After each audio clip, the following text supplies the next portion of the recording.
Allez, bonjour à tous, j'espère que vous allez bien. On est parti pour une revue de marché, un programme très intéressant. On verra bien sûr BTC, on parlera de bull market, de reprise d'un potentiel bull market. On a déjà une autre première phase de hausse ici, potentiellement une deuxième. Je vous parlerai des actions concrètes à mettre en place, les erreurs à ne pas faire. On parlera du précédent cycle, les erreurs que beaucoup ont fait et qui, il y en a pas mal qui s'en sont mordus les doigts. On parlera également de BTC sur du court terme. On verra sur l'intraday qu'il y a des opportunités. Je vous parlerai de cette position que j'ai toujours en cours. Vous verrez pourquoi. Ether, les altcoins, comme d'habitude. Alors, un BTC qui n'est pas loin de faire un nouvel ATH.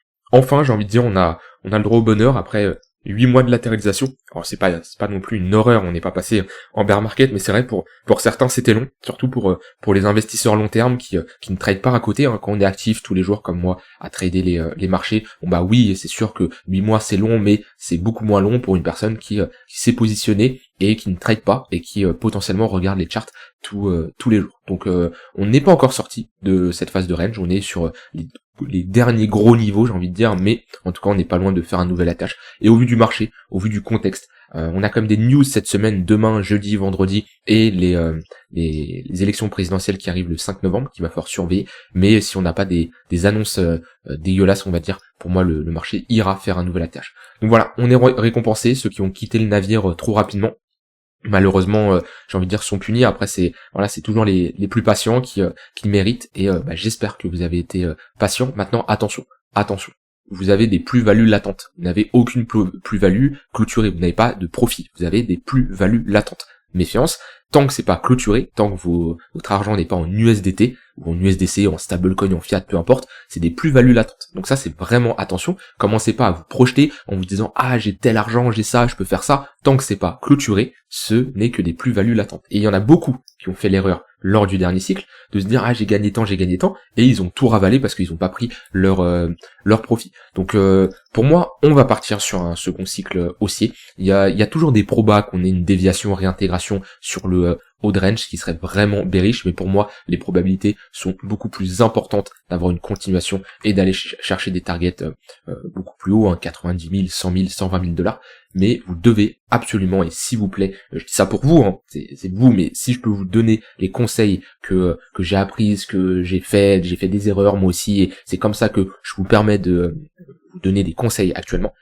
Préparez un plan de sortie, préparez une stratégie. Vous prenez un papier à crayon, un fichier Word, et vous notez 120 000 $ sur BTC, je vends tant. 100 000 $ sur BTC, je vends tant. Les niveaux, vous les déterminez. Voilà, ça c'est en fonction de vous, de l'expérience que vous avez, les niveaux qui vous intéressent, mais vous devez avoir vraiment une feuille de route qui vous dit à tel prix, je vends tel pourcentage. À tel prix, je vends tel pourcentage. Et quand on y va, vous vendez tel pourcentage. Si vous ne faites pas ça, vous allez vous retrouver, si le marché pump rapidement, quand tout la sphère Twitter, YouTube, etc. ils vont être euphoriques, que vos amis vont commencer à vous parler de BTC, etc., etc. C'est là où vous allez commencer à vous dire waouh, il y a un engouement, ça va encore monter plus haut et encore plus haut et encore plus haut, et vous allez jamais prendre des profits et vous allez vous retrouver parce que le marché est cyclique et pour moi le marché va continuer à être cyclique. C'est pas parce que on a des institutions qui sont rentrées avec avec les ETF spot que ça y est, le marché va être différent et on part sur 20 ans de hausse. Il y en a qui parlent de super cycle. Si on en a un, tant mieux, mais moi je pars du principe que pour le moment, on va toujours rester sur des phases comme ça, où on va avoir une hausse et des corrections. Peut-être des corrections qui seront moins importantes, et j'en suis persuadé, si on compare les corrections qu'on avait eues lors des précédents bull market, ils sont de moins en moins importantes. Mais moins 75%, ça me surprendra pas de continuer à faire des au moins 50% sur le BTC. Je dis pas en 2 jours, je dis pas en 3 jours, mais comme on a eu ici en quelques semaines, c'est tout à fait possible. Et c'est toujours intéressant de prendre des profits et d'éviter un moins 50, moins 60%. Ça, vous devez vous le préparer. Et les targets que je surveille, moi, sur BTC, que je surveille toujours, c'est le niveau entre les 100 et les 120 000 $. Est-ce que je vais tout vendre ici? Non, mais j'aurai déjà un bon TP de mon côté. Et c'est une target qu'on peut aller beaucoup plus rapidement que vous le pensez. Si ça break vraiment, ça me surprendrait pas qu'en 2 semaines, 3 semaines, même quelques jours, ça peut aller très vite, qu'on passe de 70 000 à 100 000 $. Si on regarde ici, je suis en unité de temps weekly. Là, si je prends 3 bougies, on a fait 70% en 3 semaines. Alors oui, le prix était plus faible, il y avait une plus grosse volatilité. Mais si je pars sur un plus 70%, ça nous emmène 120 000 $. Donc ça veut dire qu'en quelques jours, on peut aller chercher plus 30, plus 40%. Donc c'est là où n'attendez pas qu'on soit sur ces niveaux de prix où tout le monde est euphorique pour éventuellement prendre vos profits. C'est trop tard, préparez votre plan bien en avance. Maintenant, actuellement, il n'y a pas d'euphorie de marché. On a des spreads qui sont pas fortement positifs, alors qu'on revient chercher des précédents niveaux de prix comme on avait eu en mars, ok, on est au même niveau, sauf que là on voit qu'on a des spreads qui sont négatifs. Et moi quand je regarde le sentiment de marché, que ça soit sur Twitter, que ça soit sur YouTube, j'ai pas l'impression qu'on soit proche de faire un nouvel ATH. J'ai pas l'impression. Et c'est là où on voit comment le marché se comporte. En mars, ici, tout le monde était euphorique. On le voyait au niveau des spreads, hop. On le voyait au niveau des spreads qui étaient fortement positifs. On le voit, hein. Là il y a une anomalie, hein. C'est différent du contexte qu'on a d'habitude. Pas les spreads ici, je parle du funding, pardon. Ici les spreads, ils étaient fortement positifs, on le voit. Et ici on se retrouve au même prix, sauf que les gens ne sont pas euphoriques. Et ça c'est bullish pour le marché. Et de toute façon je l'ai vu sur les derniers jours. Je l'ai vu que dès qu'il y avait une petite baisse, ici je l'ai vu, hein, et j'en ai parlé, hein, si vous regardez les précédentes vidéos, je vous disais, le sentiment il est différent. Dès qu'il y a une petite baisse de quelques pourcents, ici on prend un moins 2%, on a l'impression d'avoir pris un moins 10%. Et les gens paniquent rapidement dès qu'on a une baisse. Donc c'est plutôt pas mal, les gens sont sur la défensive un peu, et pour moi, c'est le genre de scénario parfait pour faire un nouvel ATH. On peut pas faire un nouvel ATH lorsque tout le monde est euphorique, tout le monde est déjà dans le train. Parce que s'il y a que des acheteurs, bah, qu'est-ce qu'il y a ensuite? Il reste que des vendeurs. Parce que quand vous êtes un acheteur, vous êtes un futur vendeur. Donc si tout le monde est dans le train, le prix ne peut pas monter. Qu'est-ce qui fait monter le prix? C'est une demande qui est supérieure à l'offre. C'est une pression acheteuse qui est là, qui est présente. Maintenant, si on n'a pas cette pression acheteuse, le prix ne va pas monter. Et si tout le monde est déjà dans le train, il reste que des vendeurs. Et le prix ne peut pas monter. Donc là, pour moi, on est un scénario qui est plutôt intéressant. C'est d'être proche d'un nouvel ATH et de ne pas avoir vraiment un gros sentiment hyper bullish. Donc voilà, ça c'est très intéressant. Et voilà, franchement le meilleur conseil que je peux vous donner, c'est fixez-vous un plan. Voilà. La règle numéro 1, c'est avoir un plan. N'écoutez pas le bruit que vous allez entendre pendant cette phase haussière. Sur Twitter, sur YouTube, les gens ils vont commencer à vous dire 200 000 $, 300 000 $, 400 000 $. Je dis pas qu'on ne peut pas y aller. Je dis juste que fixez-vous à votre plan. Parce que si vous écoutez, il y aura toujours une target plus haute. Souvenez-vous de ça, il y aura toujours une target plus haute. On va vous call 100 000 $, très bien. On va arriver à 100 000 $, ça sera 150. On va arriver à 150, ça sera 200. Et si vous écoutez tous les pros comme ça, les pseudo-pros qui vont vous dire ça, vous ne vendrez jamais vos profits et vous allez vous retrouver à faire un moins 50%. Je vous dis pas de vendre trop rapidement. Je vous dis juste de respecter votre plan et attention à ce que vous voyez sur les réseaux sociaux. Et ça, c'est vraiment important parce que vous allez voir, moi je l'ai vécu à ce moment-là, vous le voyez, les gens, comment ils se comportent. Quand le marché est irrationnel, les gens sont d'autant plus irrationnels, encore plus irrationnels que le marché. Et rappelez-vous, actuellement, ça, vous pouvez vous le noter sur un papier, actuellement, vous avez des plus-values latentes. Vous n'avez pas de gain fixe. Votre argent n'est pas en USDC, n'est pas en euros, n'est pas en USD, n'est pas en fiat, il est toujours en crypto, pour ceux qui n'ont pas clôturé bien sûr. Et c'est des plus-values latentes. Tant que vous êtes en plus-value latente, ce n'est pas des gains clôturés. Donc ça c'est vraiment important. Mais souvent on peut l'oublier. Donc voilà, ça c'était un point très important. Dans tous les cas, je vous le dis, je vous le répète depuis des jours, parce que je suis le mec le plus bullish depuis qu'on a réintégré les 60 500 $. De manière générale, je reste beaucoup plus bullish que bearish. C'est pour ça, en règle générale, je trouve plus facilement les bottoms que les tops de marché. C'est peut-être ma psychologie, c'est comme ça. Vous voyez, le bottom de marché ici, je l'ai bien trouvé. Ce bottom là, je l'ai bien trouvé. Ce top, j'avais pris des profits, mais j'ai moins eu des signaux qui me disaient c'est un top. Et c'est plus difficile selon moi de voir les tops de marché que les bottoms de marché. Trouver un bottom de marché, en général, j'y arrive assez facilement. Les tops de marché, c'est plus dur. Peut-être parce que le marché se retourne aussi de manière beaucoup plus fort, beaucoup plus agressif. Mais dans tous les cas, si vous fixez des targets, vous n'avez pas besoin d'avoir le top de marché exact. Votre but, c'est, comme j'ai dit, de prendre des profits sur la montée. Alors, je vous fais un update de cette position. On va parler de trade management. C'est un point important parce que là, on va rentrer dans un stade. Si on part vraiment encore en bull market, je dis toujours si parce qu'on n'a pas break ce nouvel ATH. Pour le moment, on est toujours dans un range. Mais si ça décolle, la manière de trader va être différente. On va avoir des replis, c'est possible, des replis de moins 10%, mais c'est des replis qui sont rapidement ravalés, d'accord? On a des mèches qui peuvent arriver, mais c'est très rapidement ravalé. On passe pas énormément de temps si vraiment on est sur si je reprends par exemple ce cycle-là, vous voyez, on a des baisses, des bonnes baisses même ici, ça m'étonnerait pas d'être sur un moins 20%, moins 10% ici. Il y a des bougies assez rapides, hein. Vous voyez ici, moins 16%, mais c'est directement ravalé.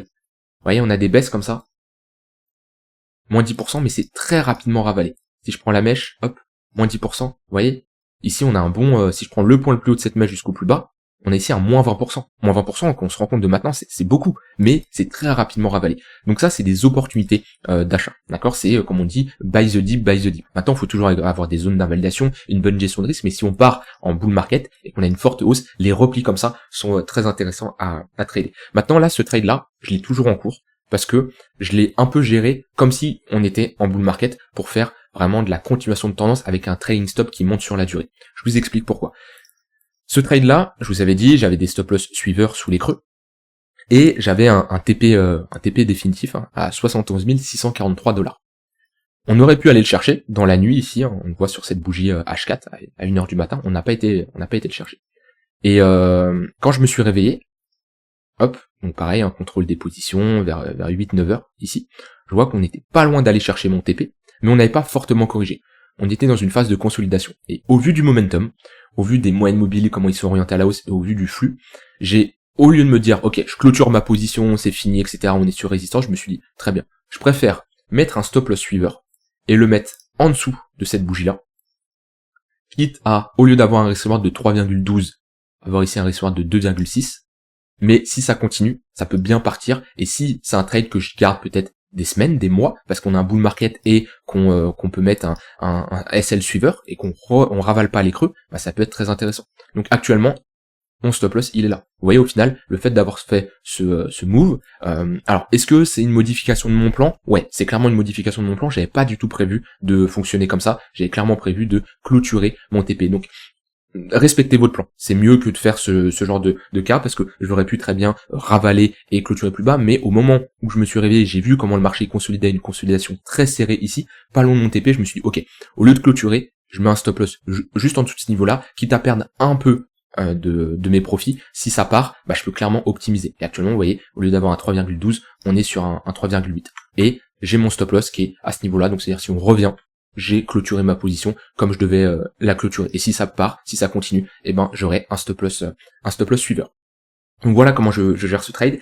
Et apprendre à manager un trade, c'est vraiment important. Surtout quand on est en bull market où les replis vont être très rapides, va falloir se positionner rapidement et surtout ne pas couper ses gains trop rapidement. Parce que techniquement, dans un bull market, on peut faire des replis très rapidement. Et l'erreur, c'est de rentrer par exemple sur un repli ici et de couper les gains hyper rapidement au lieu de les laisser prolonger.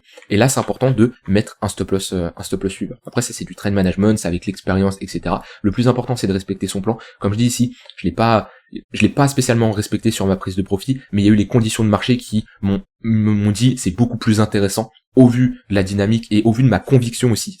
C'est un peu, quand vous tradez, vous avez votre plan, vous avez votre stratégie, mais vous avez vos convictions. Et mes convictions me disent que on a des chances d'avoir un bull market. Alors peut-être je suis dans le déni, peut-être que j'ai totalement tort, j'en sais rien, mais au fond de moi, faut s'écouter. Faut pas écouter les autres, faut vous écouter vous. Après, faut pas que ça soit en mode, oui, vos émotions qui vous jouent des tours parce que le marché monte. Faut vos convictions personnelles. Mais moi, mes convictions depuis un moment, comme je dis, depuis qu'on a réintégré les 60 500 $, c'est d'aller faire un nouvel attache. Donc je garde cet objectif-là, et voilà, pour le moment, stop loss suiveur. Donc j'ai toujours ce trade qui est en cours avec un SL vers les 71 600, alors pas 654, je l'avais mis légèrement plus bas, je dois être à 640 $.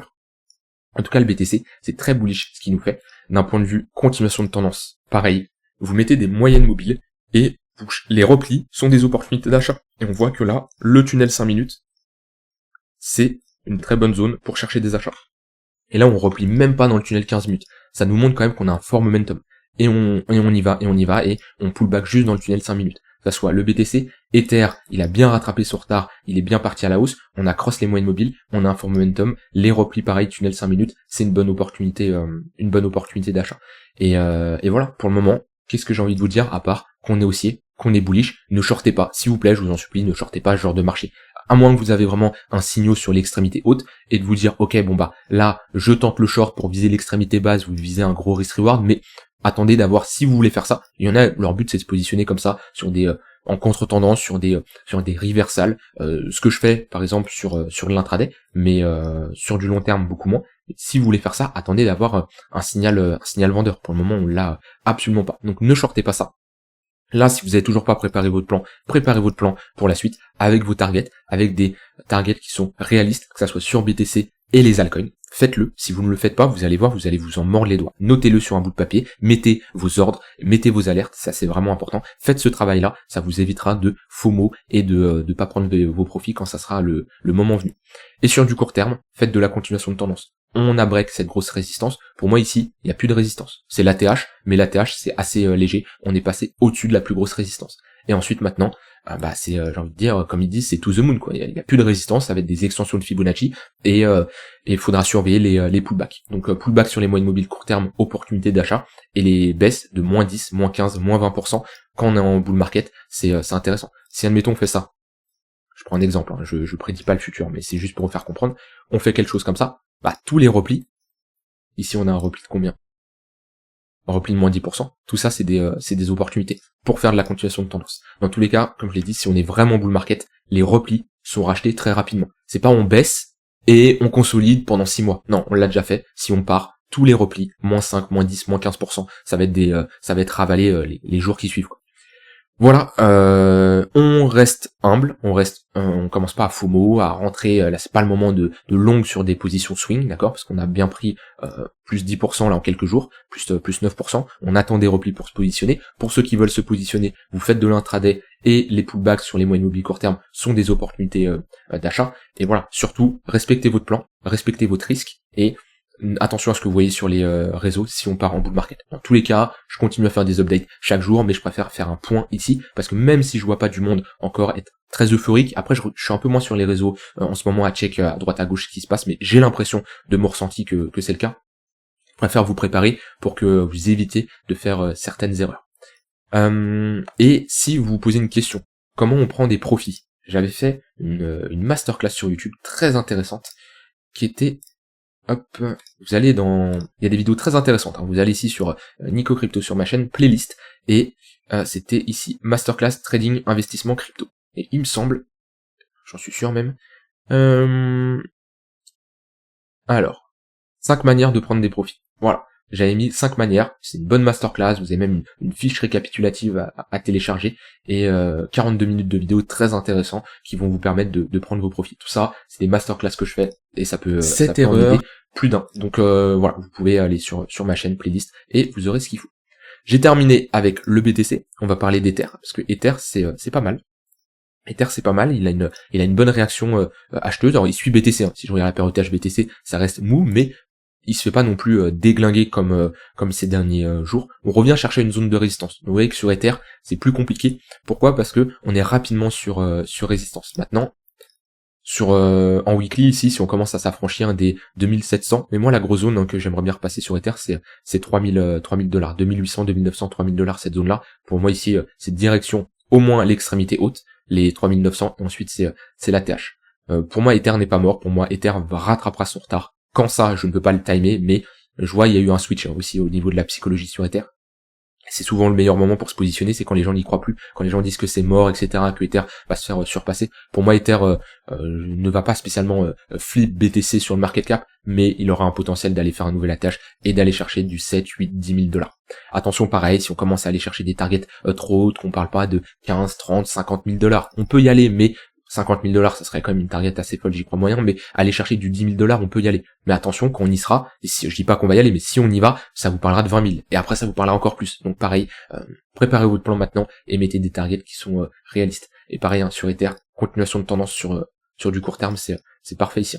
Le 5 minutes qui est passé au-dessus du 15 minutes, on a un switch au niveau des moyennes mobiles, on voit qu'on passe au-dessus d'une heure, au-dessus du 4 heures, le 15 minutes qui faisait office de résistance depuis un moment. Vous voyez le switch là, entre une dynamique baissière, et là, un break et une bonne dynamique haussière. Et là, les pullbacks, quand on a un flux qui est haussier comme ça, c'est les meilleurs moments pour se positionner, pour faire de la continuation de tendance. Le flux est haussier, le momentum est haussier, les acheteurs sont présents, et tout ça, c'est des opportunités d'achat.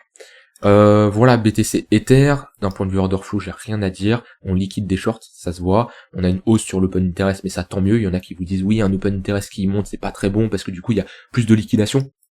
Oui, mais c'est pas un problème. C'est pas parce que il y a plus de potentiel liquidation qui arrive, parce qu'il y a plus de positions, que le marché automatiquement il va baisser. Non, si on a un open interest qui qui augmente, c'est-à-dire qu'on a des positions qui s'ouvrent, et dans une tendance haussière, on veut des positions qui s'ouvrent. Si on a des shorts qui s'ouvrent, tant mieux, ça fait de la liquidité au nord pour short squeeze, c'est parfait, et si on a des longues qui s'ouvrent, bah tant mieux, c'est qu'on a une pression acheteuse qui est présente. Donc dans une dynamique haussière, on veut un open interest qui augmente, ce qui est le cas actuellement. Donc voilà, ça d'un point de vue order flow, pas grand chose à dire de plus, on reste sur un funding qui est assez neutre, c'est plutôt pas mal. Au niveau des altcoins, on a des altcoins qui performent plutôt bien, ici, qui performent plutôt bien, on voit qu'on a un Dogecoin qui pump bien, surtout les mêmes coins, on va en parler après. Les altcoins qui étaient fortes ces dernières semaines ressurgissent, j'ai envie de dire, c'était les mêmes qu'on avait vu, APT, Tao, STX, Hope, INJ. C'est un peu les runes également qui est pas mal sur la semaine là, mais voilà, c'est les altcoins qui étaient fortes, comme je l'ai dit ces dernières semaines, et qui sont à nouveau fortes. Donc voilà, à surveiller pour faire de la continuation de tendance. Les 4 plus grosses là, 4-5, Hop, APT, Tao, STX, INJ, on va regarder rapidement. Et sinon ici on a les mêmes coins qui se réveillent, hop.